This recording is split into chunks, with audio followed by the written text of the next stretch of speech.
Karena memang sudah di luar akal cara berpikir tersebut. Ya jelaskan saja si Badar itu siapa, Ghausnya itu. Saya bilang mereka itu, yang pertama saya bilang apa? Saya bilang mursyid Dajjal. Kalau saya begitu, saya nggak peduli. Karena dialah yang akan menyesatkan orang. Seukuran Ustadz Razi yang dokter masak di Babul Ilmi di awal kitab Bukhari mengenai masalah babul fitan itu. Dan ya, silahkan dari Masyayikh, kurang lebih waktunya 10 menit, dipersilahkan. Oke. Bismillahirrahmanirrahim. Assalamualaikum warahmatullahi wabarakatuh. Para guru-guru, para masyayikh, para asatiz, hadirin, para tamu yang dimuliakan Allah Subhanahu wa ta'ala, ahli majlis Allah, rekan-rekan dari Rubat Nuraniyah. Alhamdulillah hari ini telah kita adakan diskusi ilmiah yang telah kita dengar bersama-sama, dan yang tentunya saya masih ada harapan bagi saudara saya Ustaz Musa dan Ustaz Asfi. Viralnya Razi ini, itu saya 6 bulan sebelum saya sering berbicara dengan Gus Yai Nafis, dan saya posting meledak. Itu saya yang membuat meledak itu. Karena memang sudah di luar akal cara berpikir tersebut. Ya jelaskan saja si Badar itu siapa, Ghausnya itu. Saya bilang mereka itu, yang pertama saya bilang apa? Saya bilang mursyid Dajjal. Kalau saya begitu, saya nggak peduli. Karena dialah yang akan menyesatkan orang. Seukuran Ustadz Razi yang dokter masak di Babul Ilmi di awal kitab Bukhari mengenai masalah babul fitan itu, sampai dia lupa kalau 50 wanita itu bukan berarti Rasulullah membolehkan. Itu kan kita dusta kepada Rasulullah SAW. Man kadzaba alayya muta'ammidan falyatabawwa maq'adahu minan nar. Relakah itu? Saya dengar narasi Ustaz Asfi, bahkan dia sudah lebih hafal dengan 50.000 hadis. Itu di babul awal. Jadi jangan kita membuat satu framing yang sesat tersebut menjadi seakan-akan benar. Kesianan orang awam. Ustaz Musa, banyak udah yang keluar. Itu masalah akidah. Saya nggak peduli, saya bilang gitu. Ini hanya saya saya masih prihatin kepada Ustaz Razi. Makanya saya bilang sama Ustaz Musa waktu datang ke rumah dengan Ustaz Asfi, tolong di skip. Ini akan keluar dari garis agama, akidah. Kalau nggak akidah, saya masa bodo amat. Itu aja. Apakah kita rela nanti banyak orang yang musyrik, banyak orang yang murtad karena sebab Ustaz Razi dan antum, orang-orang yang ada di sekelilingnya? Itu yang perhatian saya. Karena berapa tahun Ustaz Razi ngaji sama saya. Saya kalau memang begini, saya tabarrok semua. Saya nggak akan rela kalau dia akan menyebut nama-nama saya, lalu menyebut nama-nama saya Yasin. Dan saya yakin dia nggak ada mursyid dari Syazili. Tidak ada. Kalau ada, itu adalah kepalsuan. Karena nggak gampang seorang mursyid, seorang mursyid mengangkat mursyid lagi untuk menjadi mursyid. Sudahlah, sekarang fokus di dalam dakwah, lawan tuh salafi. Itulah salafi takfiri yang harus kita fokus.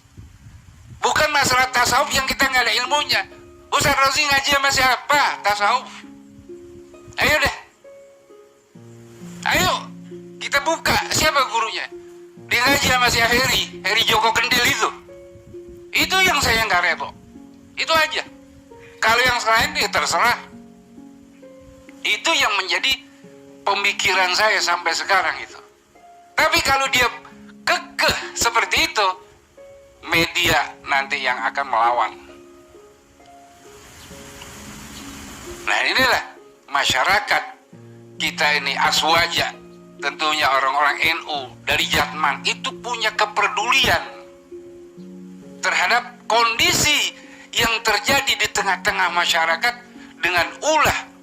Ini ada yang ya bohirnya adalah ya. Dan ini kita harus apa? Harus benar-benar berhati-hati masalah ini. Jadi masalah tasawuf yang dihembuskan itu melalui channel-channel apa namanya yang di channel apa KP Rumi itu, saya itu setiap hari saya baca, saya dengerin yang selalu apa? Banyak kontek-kontek itu yang sudah di luar nalar yang sehat dan di luar hati nurani yang bersih. Itu. Jadi saya berpesan sama saudara saya ini Ustaz Musa sama Ustaz Asfi dalam masalah ini. Kita komitmen lah, ini amanah ilmiah. Kalau saya katakan, Ustaz Rozi ini salah. Saya percaya kalau masalah lu kok Ustaz Asfi lebih menang daripada Ustaz Rozi. Saya pernah ngikutin kajian beliau dengan Habib Bias waktu itu di Maktabah. Saya ikutin Ustaz Asfi. Kamu masih jauh, masih banyak yang harus Anda lewati. Ustaz Musa juga. Jadi kalau kita nggak bergeming masih di dalam ruang lingkup yang seperti itu, ya itu bahagian namanya kita pembiaran terhadap kesesatan. Dan disuruh madzakir fa inna dzikra kan mu'minin. Nah, kalau kita diam, itu dari hati yang dalam saya nih, cinta kepada antum. Itu aja satu. Saya nggak akan memutuskan kalau masih ada keinginan untuk ya, tadi kembali kepada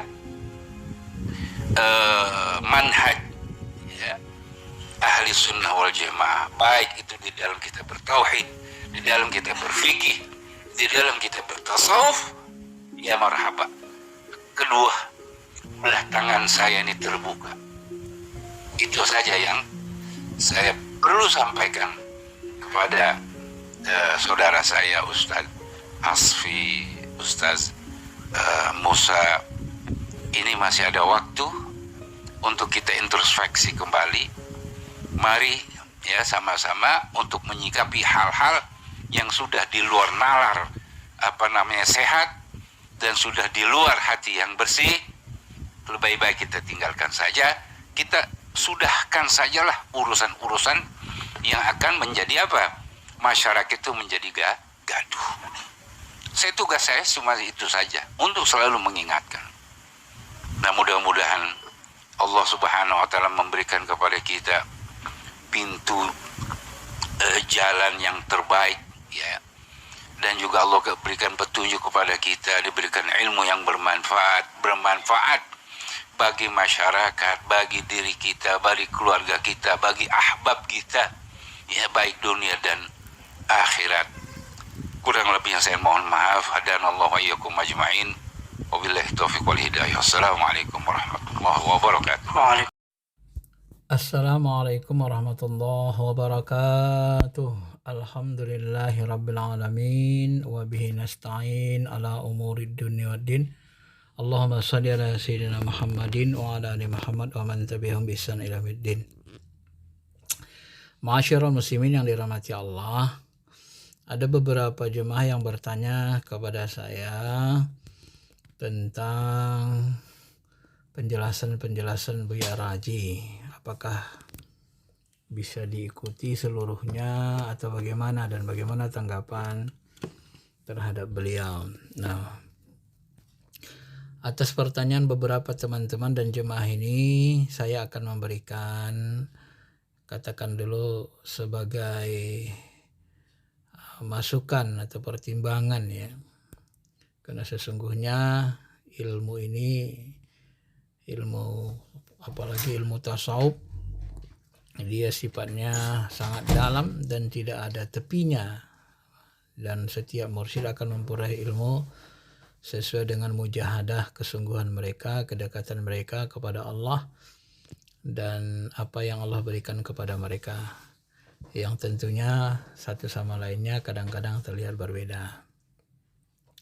Akhir-akhir ini kita lihat kemarahan atau ketersinggungan sebahagian mursyid terhadap Buya Ar-Raji semakin ramai dan semakin memuncak, sehingga Jatman juga ingin berdiskusi. Oleh karena itulah dalam hal ini saya juga akan memberikan sedikit respon sebagai rasa tanggung jawab sosial kita kepada umat Islam, karena ini masalah kita bersama, bukan masalah pribadi, tetapi masalah kita sesama umat Islam, khususnya kita umat Islam Indonesia. Ada beberapa poin, minimal 5 yang saya perhatikan, yang penjelasan ini ditolak oleh banyak mursyid kita, dan memang harus diklarifikasi atau diluruskan dengan baik ya. Permasalahan itu jika saya rinci yang 5 itu, minimal 5 poin. Yang pertama tentang Gaus dan Imam Mahdi. Secara jelas Buya Ar-Raji memang tidak ada mengatakan bahwa Abati sebagai Gaus atau Imam Mahdi. Tetapi dari implikasi penjelasan-penjelasan sebahagian ceramah beliau, di mana yang mengetahui ismuruh nama ruhannya Gaus, dan Gaus akhir zaman itulah yang akan menjadi Imam Mahdi, maka ini dipahami oleh sebahagian orang, kebanyakan orang, bahwa arahnya nanti Abati menjadi Imam Mahdi. Nah, ini kalau sampai seperti ini, jika seperti ini pemahamannya, jika ada pengklaiman bahwa seseorang itu Imam Mahdi, maka seluruh mursyid kita mengatakan tidak boleh diikuti ya, karena Imam Mahdi itu sebenarnya tidak diketahui, dirahasiakan, dan dia sendiri tidak tahu bahwa dia Imam Mahdi. Maka ketika ada seseorang mengaku Imam Mahdi atau menunjuk Imam Mahdi, apalagi belum waktunya, belum masanya, maka ini perlu diwanti-wanti, diingatkan, diwaspadai. Dan kita harus berhati-hati untuk mengklaim setinggi apapun ilmu mursyid yang kita temui. Itu yang pertama. Yang kedua, masyarul muslimin, keberatan mursyid-mursyid kita saya perhatikan terletak kepada poin kedua ini, berkaitan dengan pengangkatan wali-wali Allah. Seperti penjelasan Abati di dalam YouTube, beberapa YouTube yang bocor keluar, yang seharusnya ini untuk di dalam jemaah. Kemudian ada yang membocorkan keluar, Abati itu menjelaskan bahwa seluruh jemaah itu harus diangkat nanti, diusulkan menjadi wali, minimal wali abdal, kalau tidak akan menjadi pengikut Dajjal. Nah, ini juga menjadi sangat polemik di kalangan para mursyid. Para mursyid-mursyid kita, termasuk mursyid saya, itu menjelaskan bahwa pengangkatan wali tidak semudah itu, tidak bisa main tunjuk-tunjuk saja ya, kita daftarkan kepada Nabi Khidir dan seterusnya. Tidaklah semudah itu. Untuk menjadi wali itu banyak prosesnya, banyak prosedurnya. Meskipun di akhir zaman alasannya, tetapi tidaklah segampang itu untuk menjadikan seseorang sebagai wali Allah. Maka dari itulah masyarul muslimin, hal ini juga menjadi polemik, ditolak banyak ulama-ulama kita, baik ulama syariat maupun ulama hakikat, termasuk mursyid-mursyid saya itu terlalu menggampangkan, dan kita harus mengingatkanlah sesama umat Islam agar jangan terjebak kepada hal-hal yang keliru. Yang ketiga, berkaitan dengan ismuruh nama ruh. Ini juga jadi perdebatan. Saya sudah menjelaskannya dalam beberapa kali YouTube. Dan ringkasnya, ilmu ini kalaupun ada, ini sifatnya laduni, dipakai pribadi. Jadi tidak baik disebarluaskan, dan apalagi sampai dipaksakan kepada jemaah-jemaah di luar tarikat kita. Ini akan menjadi bumerang, karena tidak semua diberi ilmu ini dan ada yang lain diberikan pemahaman atau ilmu yang tidak seperti ini. Memang ini sangat dalam, sangat rinci. Ada yang mengatakan ini ada yang mengatakan tidak ada. Itu tidak jadi masalah terlalu besar sebenarnya. Tetapi ketika ini dipaksakan atau disebar keluas, maka orang-orang yang tidak setuju dengan ini, termasuk mursyid-mursyid kita sebagian mengatakan nama roh itu tidak ada, maka itu menjadi tidak baik jadinya akibatnya. Sesuatu yang dipaksakan atau disebarluaskan kepada masyarakat ramai yang orang-orang lain tidak menemukannya dalam hadis yang sahih, apalagi sebahagian jemaah kita ada yang mengumpulkan hadis-hadis sahih dari Bukhari, dari macam-macam itu. Nama kita dipanggil Allah nanti adalah nama yang diberikan oleh Bapak kita, bukan nama ruh itu menjadi tajam nantinya. Maka dari itulah kalaupun ada ilmu ini, maka sebaiknya dipakai untuk sendiri saja, untuk jemaah sendiri pribadi. Ini yang ketiga, ya. Kemudian yang keempat masyarul muslimin, penjelasan tentang bolehnya menikahi 50 wanita di akhir zaman. Memang beliau sudah mengklarifikasi, maknanya tidak bisa dipastikan seperti itu di Masjid Raya Bintaro sektor 9. Nah, ini juga perlu jelaskan, meskipun Nabi mengatakan tanda akhir zaman itu perbandingan laki-laki dan perempuan nanti 50 perempuan banding 1 laki-laki, tetapi Nabi tidak pernah mengatakan kehalalan untuk menikahi 50 wanita di akhir zaman. Begitu juga ulama ahli hukum imam mazhab tidak ada yang berpendapat seperti itu. Maka ketika kita memahami seperti itu juga akan terjadi penolakan ahli hukum Islam. Itu yang keempat. Dan yang kemudian yang terakhir, yang kelima, yang saya perhatikan menjadi polemik di tengah-tengah umat kita, ya, tentang menyembah Nabi Isa. Ini disebar di YouTube bahwa Buya Ar-Raji mengatakan kalau orang-orang yang menyembah Nabi Isa itu mereka melihat sifat Tuhan dalam diri Nabi Isa kemudian mereka sembah, maka mereka tidak berdosa dan mereka bisa jadi diselamatkan. Tetapi kalau tidak, maka mereka akan diajab. Ini juga membahayakan bagi orang-orang yang belum sampai ilmunya ke maqam ma'rifat. Apalagi kita tahu pengikut Nabi Isa itu tidak semuanya ma'rifatullah, ya, ilmunya sampai ke sana. Ya, maka dari itulah sebenarnya kalau saya membahasakannya supaya lebih halus, supaya lebih mudah dicerna oleh masyarakat kita, apapun yang disembah selain Allah tentu itu akan mendatangkan kesyirikan. Sekalipun menurut mursyid-mursyid kami, sebahagian mursyid kami, bahwa Allah itu bisa bertahwil, bisa bertajalli di diri Nabi, di diri para rasul, para wali. Memang tempat tahwil atau tempat tajalli Allah, sebagaimana dia katakan dalam hadis qudsi, kujadikan matanya memandang dengan mataku, telinganya mendengar dengan telingaku, kakinya berjalan dengan kakiku. Itu kan secara makna bisa kita pahami bahwa Allah itu bertajalli, menunjukkan keberadaan dirinya pada diri Nabi dan Rasul.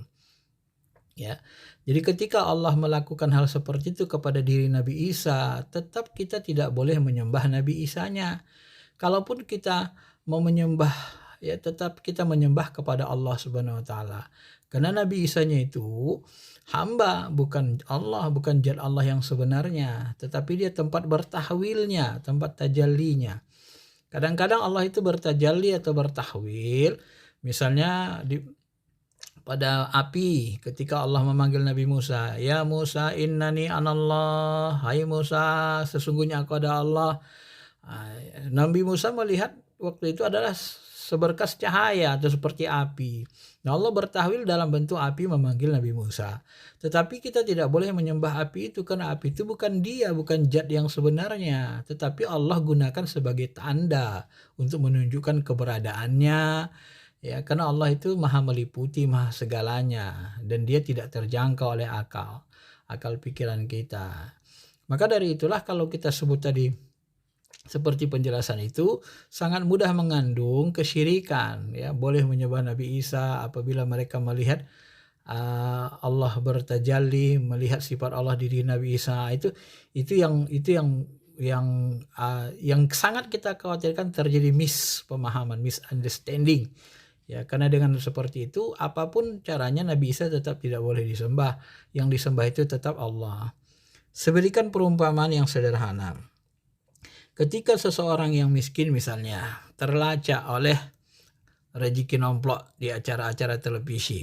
Kemudian orang miskin ini diberikanlah uang 20 juta. Begitu diberikan uang 20 juta cash, dia menangis, meraung, lalu dia sujud bersyukur kepada Allah. Nah, saat itu sebenarnya dia menyembah atau bersyukur, sujud kepada Allah. Walaupun dia sujud di depan orang yang memberikan uang itu, tapi sebenarnya hatinya sujud kepada Allah, berterima kasih kepada Allah. Nah, jadi dia tidak syirik. Cuma kalau orang-orang yang tidak memahami ilmunya, ketika dia bersujud di depan atau di dekat orang yang memberi uang itu, dia anggap dia sujud kepada orang itu. Ini berbahaya. Dan kalau memang dia sujud kepada orang yang memberi itu, maka itu tidak dibolehkan. Karena tidak boleh manusia sujud kepada selain Allah Subhanahu wa taala. Kepada manusia cukup kita bersyukur, berterima kasih ya, tanpa harus sujud atau menyembahnya. Akan tetapi sujud manusia itu tetap kepada Allah Subhanahu wa taala. Ma'asyiral muslimin, jemaah yang dirahmati Allah. Nah, inilah 5 poin inilah yang selalu menjadi kontroversial, dan saya mencoba mengklarifikasinya supaya kita bisa memahaminya lebih bijaksana ya. Sejatinya memang semakin dalam tinggi ilmu kita harus berusaha semakin bijaksana dalam menyampaikan ilmu-ilmu agama ini, termasuk apalagi ilmu-ilmu rohani yang sangat dalam. Banyak sekali materi-materi Buya Ar-Raji yang sangat menyentuh, yang sangat bisa kita nikmati, baik secara jasmani maupun rohani. Tetapi dalam 5 poin ini selalu menjadi perdebatan sengit dan menjadikan penolakan-penolakan yang banyak terhadap doktrin-doktrin ya yang dijelaskan oleh Buya Ar-Raji. Dan dalam hal ini saya menjelaskannya berdasarkan pendapat para mursyid-mursyid kita dan semua ilmu-ilmu tasawuf yang saya pelajari, sehingga kita harus tetap berhati-hati, waspada, sebab setan terus mengintai kita. Setinggi apapun ilmu kita, tetap saja ada setan yang diutus untuk menjatuhkan kita. Semakin tinggi, semakin dalam ilmu kita, maka semakin tinggi, semakin dalam ilmu setan yang menggoda kita. Maka setiap orang akan digoda sesuai dengan kapasitas imannya. Maka kita terus berhati-hati, tetap berpegang kepada Al-Quran dan Sunnah, Al-Quran dan Hadis. Ya, jika tidak ada penjelasannya dalam Al-Quran dan Sunnah, Al-Quran dan Hadis yang sahih, maka tidak ada kewajiban kita untuk mengikutinya. Kalau dia memerinci sesuatu berdasarkan ilham atau ilmu laduni, maka ilmu laduni ilham itu hanya berlaku untuk orang yang menerimanya, tidak untuk semuanya. Mudah-mudahan bisa dipahami dengan baik. Dan mudah-mudahan kita bisa semuanya ya lebih berhati-hati, lebih waspada, dan juga lebih bijaksana dalam menyampaikan kajian-kajian ilmiah, baik yang berkaitan dengan syariat Islam maupun yang berkaitan dengan hakikat atau ma'rifat, yang ilmunya ini sebenarnya sangat tidak terbatas. Ilmu Allah itu ibarat lautan tanpa tepi, ilmu Allah itu ibarat lautan yang dalam, tidak ada batasnya, tidak ada dasarnya. Sebau banyak apa, sedalam apa kita menyelam, sedalam itulah yang kita dapatkan. Terima kasih. Assalamualaikum warahmatullahi wabarakatuh.